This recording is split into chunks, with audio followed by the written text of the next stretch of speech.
Bismillahirrahmanirrahim. Assalamualaikum warahmatullahi wabarakatuh.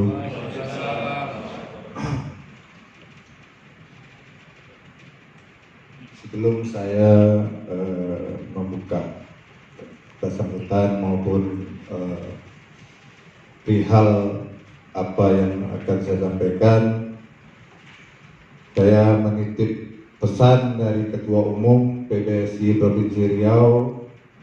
Beliau titip salam pada seluruh peserta Muskap dan pimpinan KONI yang baru dilantik serta panitia yang sudah berupaya dengan bisa melaksanakan Muskap ini dengan aman, lancar dan terkendali.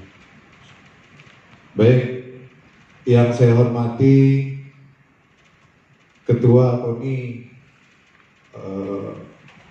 Kabupaten Meranti, Pak Kocang. Jadi beliau ini bukan asing lagi bagi saya. Karena beliau lah saya mungkin banyak untuk memikirkan Meranti ini. Karena di samping beliau memang komitmen orangnya, dan saya juga orang Meranti, Pak. Orang tua saya lahir di sini, saya anak Pak Ite Saleh, cuman saya besarnya di Pekanbaru gitu. Jadi banyak perihal-perihal Meranti ini yang kita perjuangkan di Pekanbaru, baik lewat dewan maupun lewat Pak Gubernur. Terus kita sampaikan apa kebutuhan-kebutuhan Meranti saya sebagai tokoh yang muda, mungkin aktivis yang bisa untuk memperjuangkan kampung halaman orang tua saya. Bentuk bakti saya terhadap orang tua, Pak. Baik, yang saya hormati dan saya banggakan Karateker. Tadi beliau sudah menyampaikan apa-apa yang sudah ditugaskan. Alhamdulillah, terima kasih Pak Karateker. Karena kalau tidak Karateker mungkin acara ini tidak bisa seperti ini gitu. Tidak ada yang menanggung jawab. Yang saya hormati calon ketua PBSI Kabupaten Meranti, Pulauan Meranti, Pak Jimmy, selamat datang, salam bahagia. Yang saya hormati pimpinan cabang olahraga yang ada di Kabupaten Meranti, alhamdulillah Pak bersedia hadir pada malam hari ini di dalam Muskap kami ini. Nanti saya terangkan bagaimana bisa Muskap di PBSI ini bisa berjalan dengan sesuai harapan insan bulu tangkis, bukan insan pengurus, tidak, insan bulu tangkis. Yang saya hormati pimpinan PB yang ada di Kabupaten Meranti, ada 4 PB, mungkin 3 yang sudah di-SI-kan, 1 menyusul tapi sudah di dalam proses. Jadi nanti saya terangkan juga masalah SI itu bagaimana. Baik, saya lanjutkan persoalan Muskap ini, Pak. Sebenarnya tadi berulang kali Pak Ketua KONI menyampaikan tertib administrasi. Itu sangat penting, Pak, untuk mempertanggungjawabkan anggaran yang bakal kita gunakan. Itu salah satu. Terus banyak lagi perihal untuk serah terima pertanggungjawaban laporan ketika serah terima jabatan nanti. Jadi itu persoalan Muskap ini. Kami di Provinsi Riau sebenarnya cabur-cabur ini, Pak, ada, Pak, masih banyak yang seperti Pak Ketua tadi sampaikan di kedai-kedai kopi itu masih banyak, Pak. Jadi alhamdulillah perubahan di PBSI Riau, saya diminta untuk menjadi kabit organisasi. Jadi saya menjadi pengurus ini jangan jadi tunggul saja. Kalau saya jadi tunggul, diam, melihat kezoliman itu artinya, Pak, hak-hak daripada atlet PB, pengurus-pengurus PB itu terabaikan. Kenapa terabaikan? Karena mereka lah yang menentukan pemimpin mereka. Tapi kalau mereka tidak dilibatkan, artinya apa? Mendapat pemimpin-pemimpin titipan. Ketika sudah bicara pemimpin titipan, nah ini prosesnya panjang, ceritanya panjang, efeknya panjang, pertanggungjawabannya panjang, dunia akhirat. Jadi saya bilang sama Pak Ketua, saya dilibatkan karena saya ini udah mau pensiun Pak organisasi, hampir 12 tahun saya bergelut di dalam organisasi ini. Saya masuk ke organisasi olahraga, saya coba korbankan sedikit waktu, sedikit tenaga, pikiran, saya coba karena anak saya pun atlet di tingkat nasional udah 10 tahun, kita kirim di Jakarta, sekarang mengikuti pendidikan latihan di pusat Jakarta gitu. 10 tahun sudah kita kirim. Jadi banyak kaitannya sampai saya menjadi pengurus PBSI. Jadi itu yang saya minta pertama kepada ketua saya, beri saya ruang untuk bekerja. Jangan takuti saya dengan hal-hal dunia, saya bilang. Saya udah capek hidup dunia. Tidak usah, mau pejabat, mau aparat, tolong ikuti aturan yang ada di PBSI. Karena kita berhimpun di sebuah organisasi itu, aturan yang paling tinggi itu, panglima paling tinggi itu anggaran dasar dan rumah tangga, Pak. Setiap organisasi itu dilahirkan ada anggaran dasar rumah tangganya. Jadi kalau bagi pengurus yang ingin terlibat jadi pengurus, yang niat yang ingin jadi pengurus, doyan, suka melanggar aturan, itu tidak usah jadi pengurus. Kita dibikin aturan itu supaya tertib, supaya jelas arah tujuannya nanti, bagaimana kita membina, bagaimana kita menghargai insan-insan yang bakal kita urus gitu. Jadi itu. Jadi oke, kata Pak Ketua, beri saya ruang, beri saya kepercayaan, beri saya keputusan. Oke, saya terlibat di kabin organisasi. Seluruh di Riau kita adakan muskap, Pak. Memang ada beresiko sedikit, karena biasanya PBSI ini, Pak, sedikit eksklusif.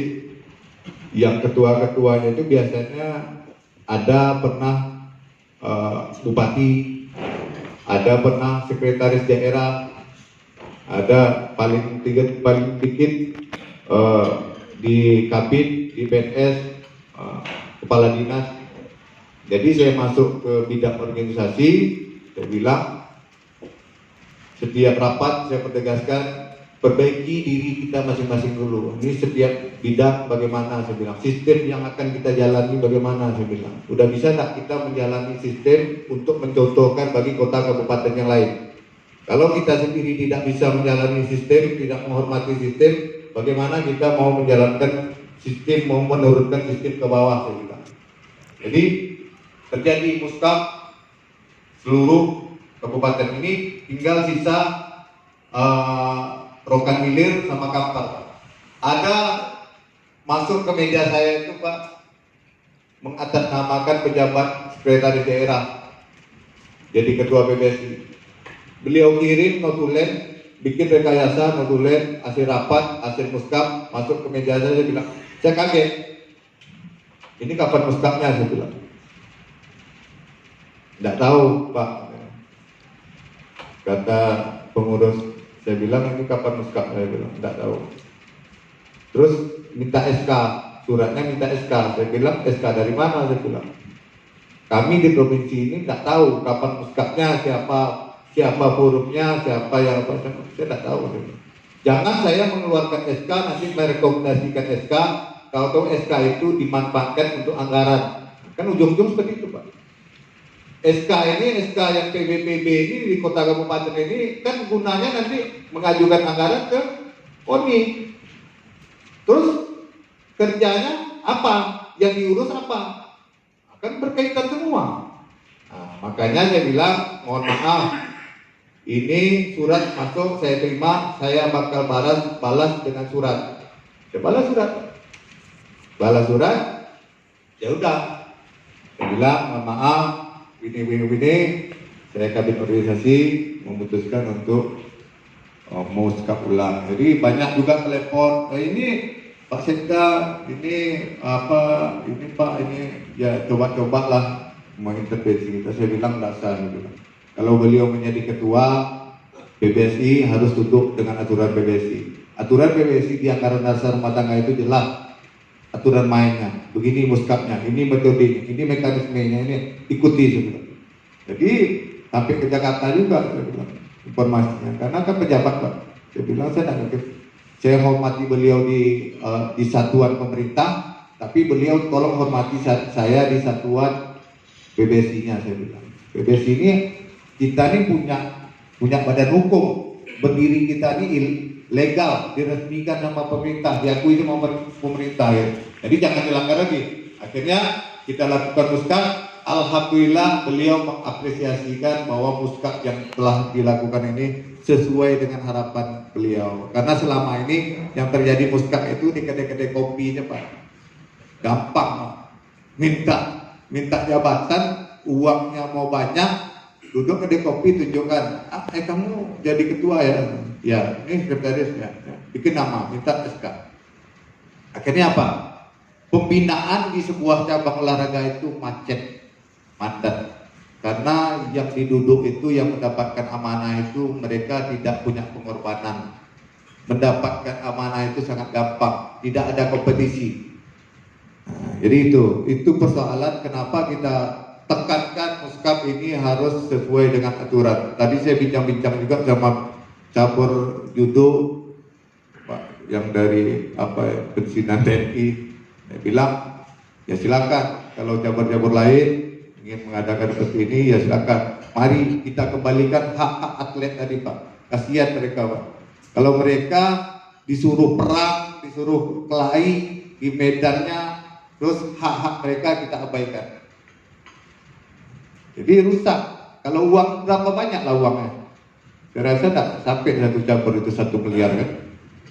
Tapi merusak banyak. Merusak tatanan organisasi masyarakat, merusak sendi-sendi kehidupan masyarakat. Seharusnya masyarakat itu hobi dengan bulu tangkis, tapi gara-gara pengurusnya main-main sembarangan saja, akhirnya masyarakatnya berpindah enak main narkoba katanya, tak ada proses, enak nyabu. Nah, ini kan dampak Pak. Tapi kan ketika pengurusnya serius, pengurusnya komitmen, mereka sebenarnya butuh pengurus Pak, butuh perpanjangan tangan untuk menyampaikan unek-unek mereka ini. Siapa yang menyampaikan ke pemerintah? Makanya ini dibentuk pengkap-pengkot itu gunanya untuk menyampaikan aspirasi daripada atlet sendiri. Jadi itu proses muskap yang telah terjadi itu. Jadi banyak. Baik, kita teruskan. Mungkin tadi Pak Ketua KONI sudah pas, sangat tepat apa yang beliau sampaikan. Semoga terwujud hingga ke cabur-cabur. Jadi jangan melihat di sana rusak terus kita ikut yang rusak, jangan, tidak perlu. Saya keliling Riau, saya sering dititipkan, jangan melihat yang rusak, perbaiki diri sendiri. Inilah saya bilang. Jadi tidak usah kita melihat, mencontohkan di sana bos bisa melanggar, sini kok harusnya bisa melanggar juga. Jangan begitu. Kita perbaiki di setiap daerah kita masing-masing.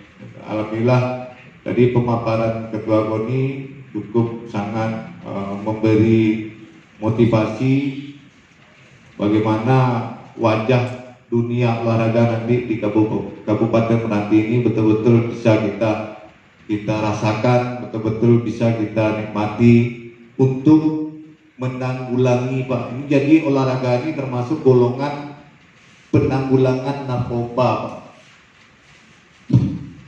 Saya ini mantan narkoba, jadi sangat amat miris melihat nanti generasi kita sekarang ngeri Pak. Rumah tangga siapa yang tidak pernah membicarakan narkoba? Tidak ada Pak. Semua rumah tangga itu sekarang ada aja, keluarga, keponakan, sepupu, anak, kemanaan semua ada aja yang terlibat